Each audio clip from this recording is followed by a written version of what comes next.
Welcome back to another Island Fisherman Magazine fly tying video, and today we're tying the 5-finger flatwing. Now this flatwing hybrid or flatwing style fly is a perfect representation of a herring. And while typical flatwing flies have hackle feathers, I find that they're not that durable, and the flash in this fly gives it that swimming look anyway. During the summer months, clouds of plankton reduce the visibility, but you can see how much flash these herring give off as they feed in the current. In the Georgia Strait, Chinook primarily eat herring that are 2 years old and older, meaning that the flies can and probably should be bigger based off this data from PSF's Adult Salmon Diet Program.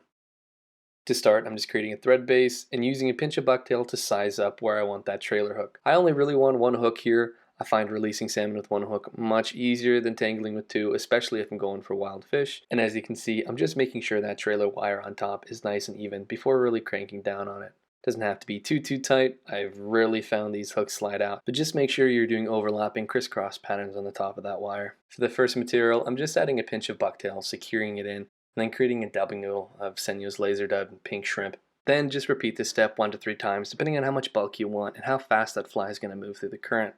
For instance, I prefer a thicker fly when it's trolled behind the boat, as the body will slim down further in the stronger current.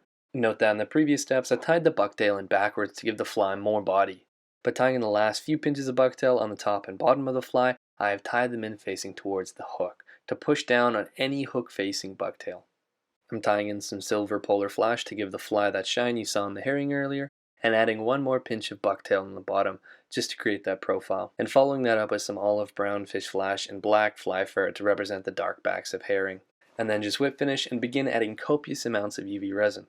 But first, to get the material out of the way, I wrap some thread around the body of the fly, but a hair clip works even better. Then, for the first few dabs, I use thin resin to create a light coat to add the eyes, and then create a base coat, before using thick resin to build up the head of the fly.